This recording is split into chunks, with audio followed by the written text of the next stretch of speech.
They call it the Renaissance Fair, a joyful escape from the mundane and sometimes hectic modern world. But beneath the facade lies an untold story, one of hierarchy, of haves, have-nots, and dreams crushed by ambition. For over a decade, I was a cog in the elaborate machine, a seasoned veteran of the fair circuit, where reality and fantasy are blurred faster than a fair virgin drinking their first cup of mead. I've seen the good, the bad, and the downright cultish. Don't be fooled by the smiles and the gigs. Fair hides a darkness, a pecking order that crushes the weak and elevates the chosen few. Power trips, snobbery, and the constant pressure of proving your worth. It's like living at Burning Man for weeks on end, with more labor and less self-awareness. Don't forget to like, follow, and subscribe. I'm Robert Jerome Pagan, and this is Ren Faire Exposed. Join me for this grand ring out as we tear down the facade behind the huzzah. We'll see you after this intro.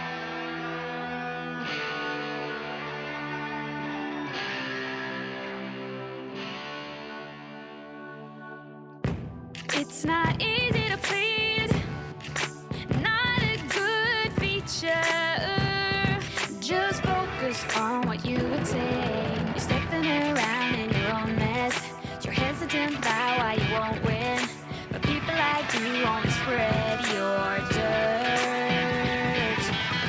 No, you can use it on me, all your negative energy. I won't back down. No, you can use it on me, all your negative energy. I won't back down. Legacy, I won't carry your legacy. Legacy, legacy, I won't carry your legacy.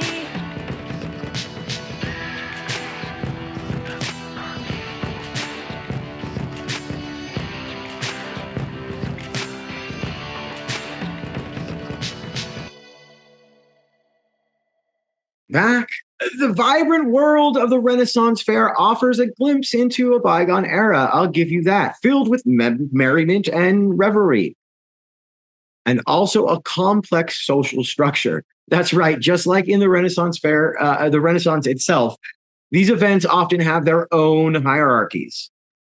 And today we're going to cover those hierarchies. And the hierarchies start down to what type of fair you work or are attending or are at. So let's get into that. First, all fairs originated from the original fair in Southern California. And the original fair was created for the idea of education. It was created by Phyllis Patterson, who was a teacher and created a Renaissance fair to educate the kids of the area.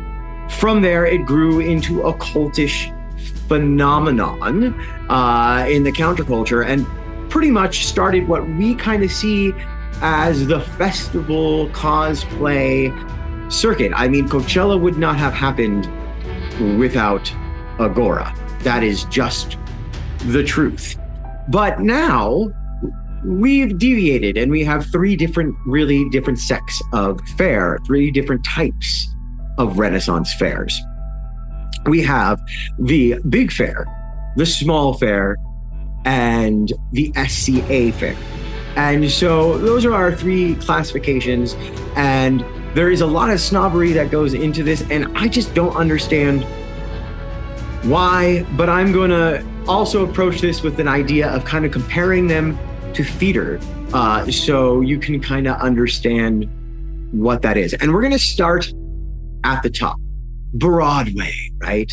The Great White Way, the Keys, the place you want to be, Black Point, Agora,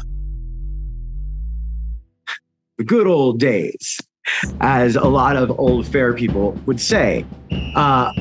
Big fairs tend to run for more than one weekend. They run excess, sometimes 6, 7, 8 weekends long. Some of them have permanent sites. Some of them rebuild their site, tear it down every year, but they're at permanent locations. They tend to have a bigger staff. The show Ren Faire on HBO Max was more about a big fair, a fair that would be considered a Broadway fair. The Northern California Renaissance Fair would be considered a big fair. Southern Fair would be Southern California Renaissance Pleasure Fair would be considered a big fair. The Texas Renaissance Pleasure Fair as well. The Wisconsin Fair. Those are the New York Fair. Those are your bigger fairs. Those are your bigger fairs. Those are the ones that run weeks on end. They tend to have thousands of performers. They pay usually not that well. They do have an artistic entertainment director. They're usually not the same person. They have theatrical directors. They have a bigger staff. Now, in theater, the next thing down would be a regional theater, right? And so small fairs, community fairs, or I always like, I would say you have large grand circuit fairs, and then you would have various, minor fairs. I don't like to call them small fairs because some of these fair sites are huge. For example, Las Vegas would be considered a minor or a small fair, and that site is huge. It has a lake on it. It goes into nighttime. It's an amazing experience. It's really cool, right? For those of you who have been there, that's the Vegas Fair, and so that would be considered a minor fair. Minor fairs tend to be ran by a nonprofit, the city that you're in, the public works office, a school. I've even attended and worked at fairs that have been ran or are sponsors for a Catholic church. Sometimes there are private minor fairs or small fairs that are ran on private ranches that have permanent Renaissance villages on them. I also ran an Italian Renaissance fair in Vallejo. That would be considered a minor fair. They run usually one weekend, sometimes 2 weekends. Really not that big of a staff.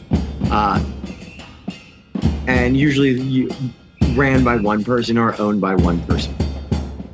Big fairs can be owned by one person, but majority of big fairs are actually owned by a conglomerate of shareholders. And we'll talk about that when we go into the Northern Fair and how that was created in later episodes. But when we look at regional fairs, those would be your small fairs, like your Vegas Fair, your Cronenberg, your Big Bear, your Tahoe, your Folsom Fair, your Slow Fair. In Arizona, you have the King's Fair. You also have, pirate fairs. Those are all small fairs. Then you have your community theater in the world of theater. You would have community theater, right? And those would be the Society of Creative Anachronism or Anachronism. That's the SCA fairs. And I have done a couple SCA fairs, and I actually ran an SCA fair. That's more of like a club, and they meet up and they kind of have events. They're not huge events. They usually aren't vendor events. The SCA is more about living in the history. So if you would take the original component of the education part instead of the revelry and entertainment part of the fair, the SCA really held on to that. The SCA is also a little bit, depending on which guild or clan or kingdom you are a part of, tends to be a little bit more lax on costuming. A lot of SCA fairs are really into fighting and boffering and like stuff like that. They're really into Renaissance cooking. So think more of like your community theater. They're there to educate versus, educate and entertain, but less entertainment, more education. And less for the masses and more for themselves. So it's for like people who want to live and experience the Ren life, the Renaissance Fair life, instead of portraying the Renaissance Fair life as the kind of the best way to describe that. And don't get me wrong, there are people who do all three fairs. Like I have spanned all three classifications of these fairs. And then there are people like the entertainment directors of major fairs or big fairs who are just snobs and they look down on anything that isn't their fair. So realistically, with inside just what type of fair you're at or what type of fair you run, there is that social snobbery and hierarchy. In this video, we're going to move on and we're going to talk more about the hierarchy of inside of how you get into a fair and if you are a person joining a fair. And I'm going to be talking more from the understanding of California-based Renaissance fairs versus Midwest or Eastern fairs, because California is not only where it started, it also is an amalgam of what I would say the homegrown cultish atmosphere of the Renaissance Fair. And when I mean cultish, even as I am talking now, I am reminded that there are people inside the Renaissance Fair community who will bash anyone who has anything to say negative about fair, if they agree with it or not, to protect fair. And that goes into the hierarchical structure of what the fair even brought around. So let's begin with guilds.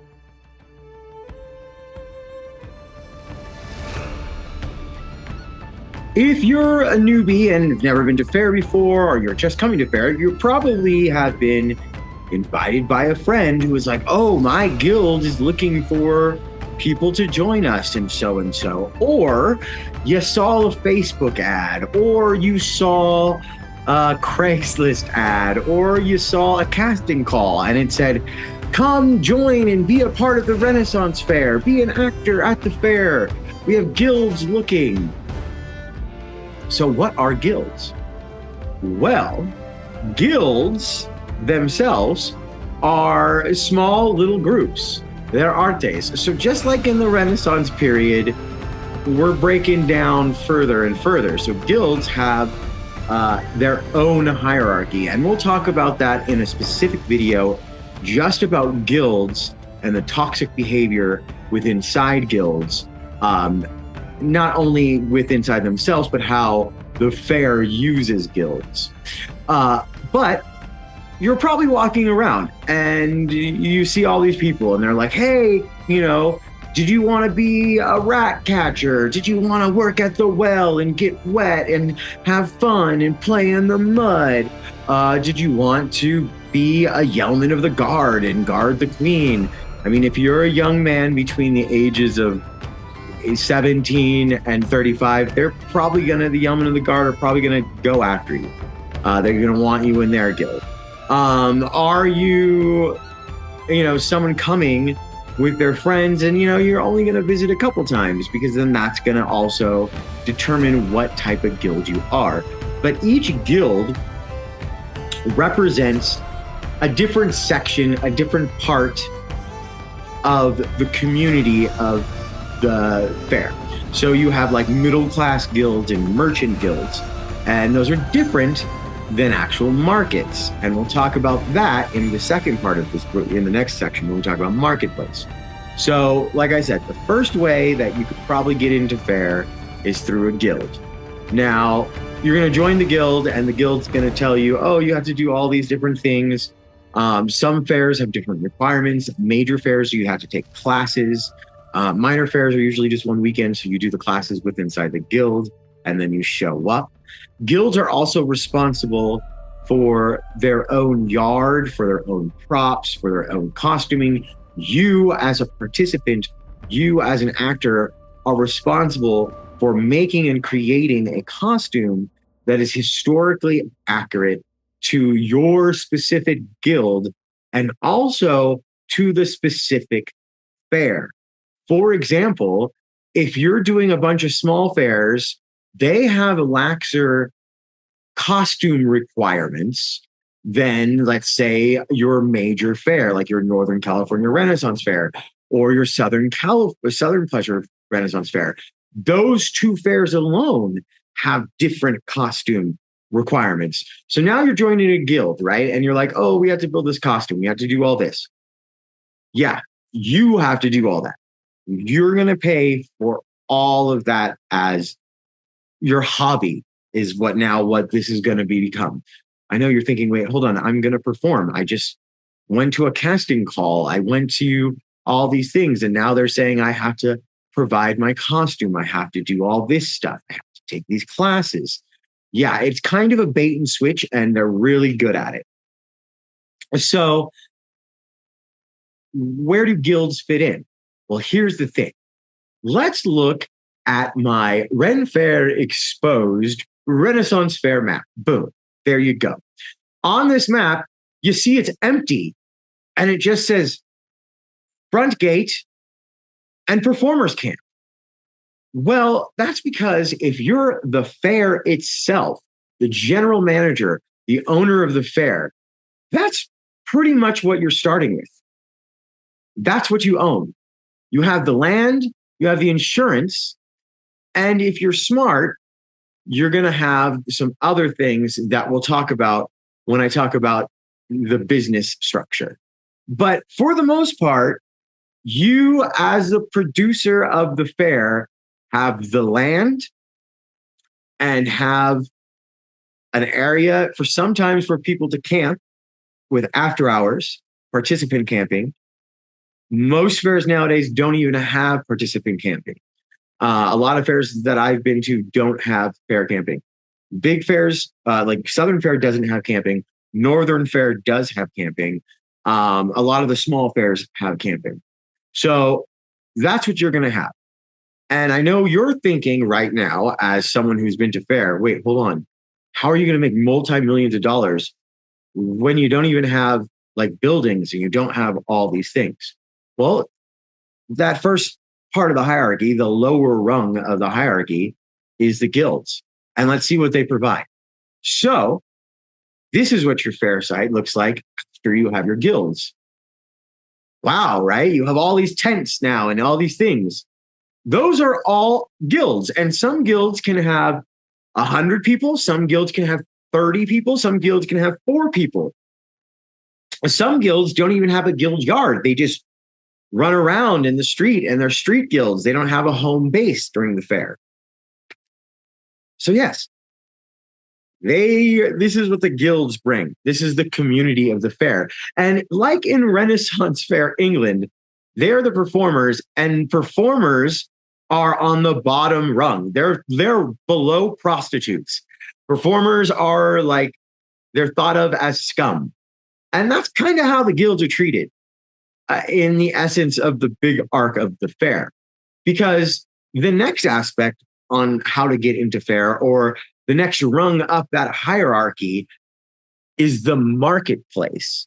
And actually, marketplace is a little bit higher on the hierarchy than I'm putting it, but I'm putting it here because it's another place where you, as a first-time person, may be drawn in by the allure of the Renaissance Fair and are taken in to participate through marketplace. You're allured by the idea of making money, because as a guild member, you're not really making any money. And we'll talk about that when I talk about the business aspect of the fair. But marketplace. So let's talk marketplace.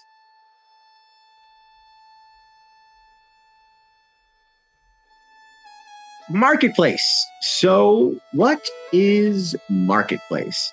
Well, marketplace is basically small vendors. They are small businesses or craft stalls or craftsmen who rent out a location on the fair site. Yes, they rent out a location on the fair site. So remember when I showed you that map before and the fair site was empty, and now we have our guilds. So now we have marketplace. And so each one of these vendors rents out a location and usually also gives a percentage to the company or to the fair of what they sell on a weekly or a weekend or a daily basis. So how does that include you or the average person? Well, all these stores need people to work at them. Most of them are huge stores. So we have food vendors, we have clothing vendors, we have craft vendors, we have snack vendors, we have flower vendors, we have vendors for everything. We have game vendors. All these places, all these people would be considered marketplace. So you have your guilds, and your guilds, you're not charging for the site. However, you charge them for other things, and we'll talk about that in the business and the hierarchy episode. But now you're getting profit off of your vendors. Now, if you're a smart fair, you as a fair also own some of the food booths, majority of the game booths, and you also own all the booze booths, all the beverage booths, right? That's all marketplace. Marketplace is ran by a marketplace director, just like the entertainment director runs the entertainment department. Guilds fall under the entertainment place, and vendors fall under the marketplace. Now, if you're coming to fair as a participant for the first time coming to fair, and you're like, your friend was like, fair's a great place to make money. I'm going to make money at fair, right? Usually you're going to participate at the marketplace. And one of the first things you're going to find out is that in order to work at the fair, you also are going to have to take some classes. You're going to have to go through a thing called costume approval, and you're going to end up spending around $200 to $400 on an appropriate costume for that specific fair for you to wear. Or if you're working at a costuming booth, sometimes the booth themselves will give you discounts on approved wear for the fair.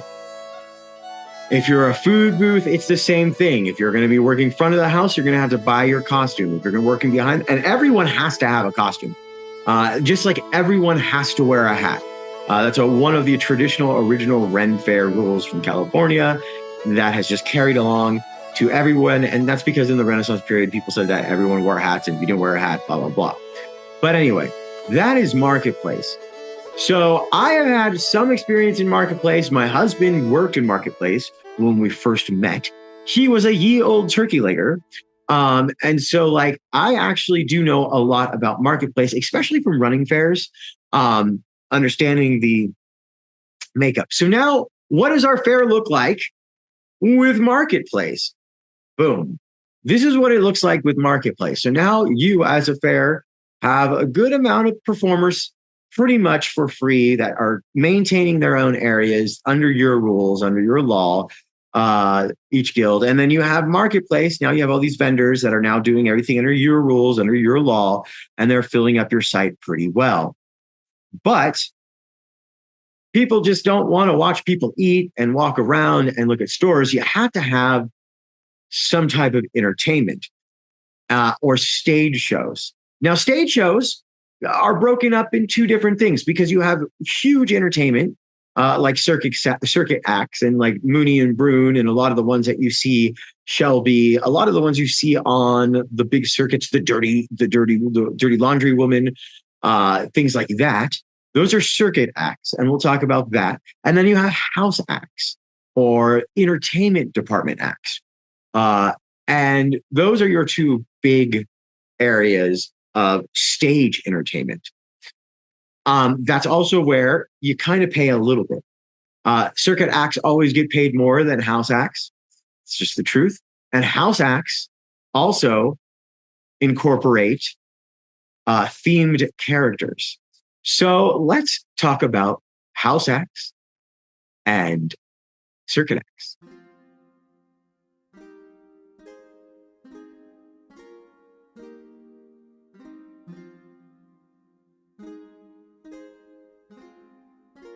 So now, if you're following along, we are in the hierarchy of the entertainment department now. And so guilds are at the bottom.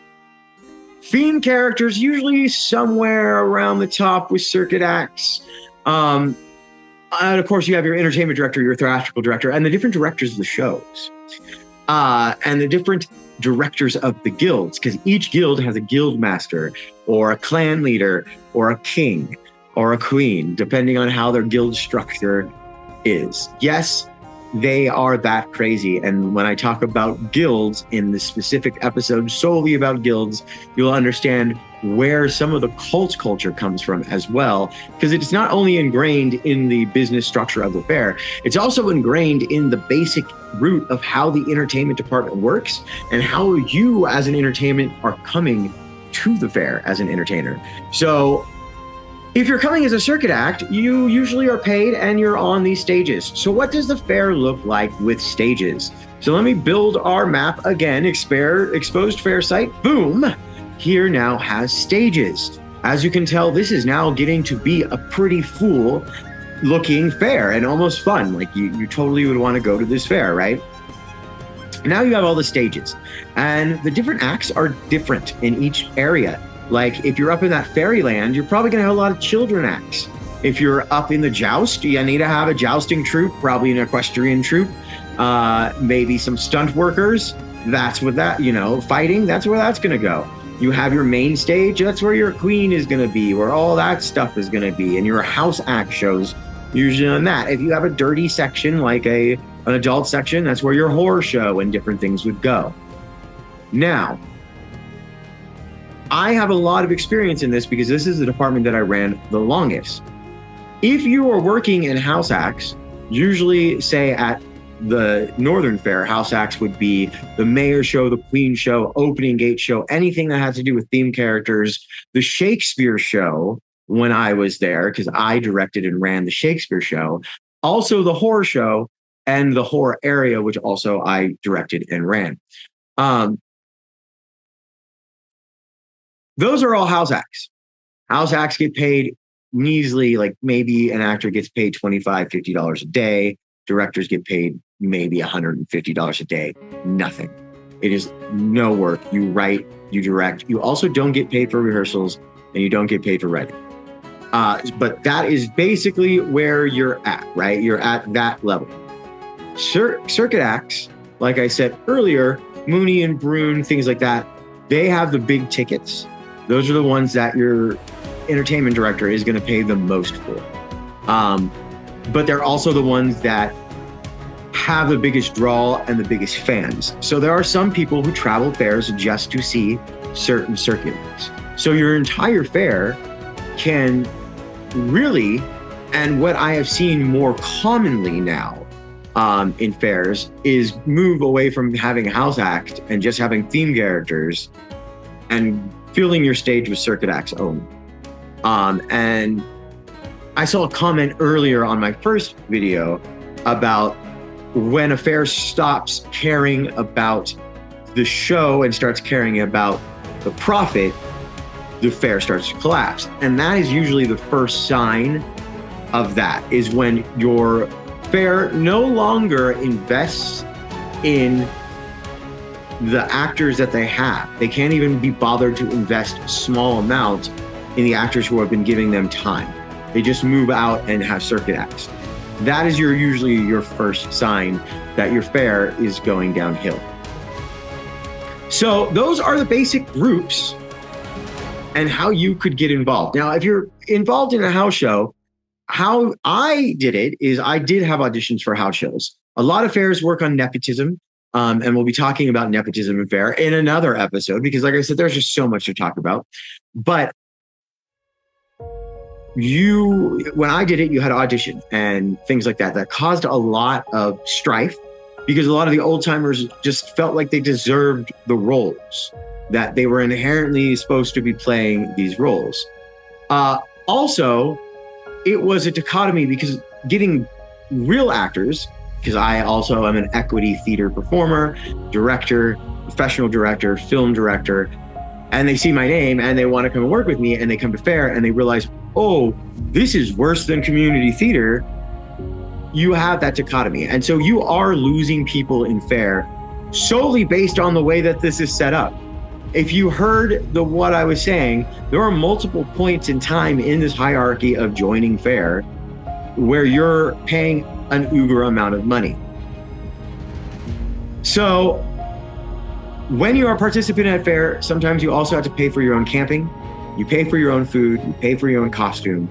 Faire is not, unless you're working marketplace, unless you own something, unless you're a circuit act, you're really not coming out of Faire with any profit. More than likely, you're coming out with debt.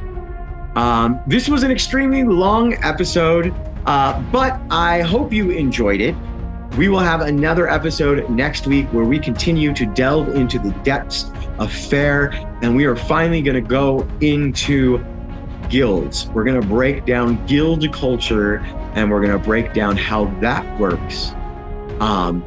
And I also am working on a great episode about Faire horror stories, including the reason why I personally left Faire. And I will tell you, it all goes down to bad management. People who don't care about their performers, people who would rather see their performers drop dead in 115-degree weather or the $25 ticket. This has been Faire Exposed. Don't forget to like, follow, and subscribe, because I'll be around next week with Ren Faire Exposed, Episode 3. See you later.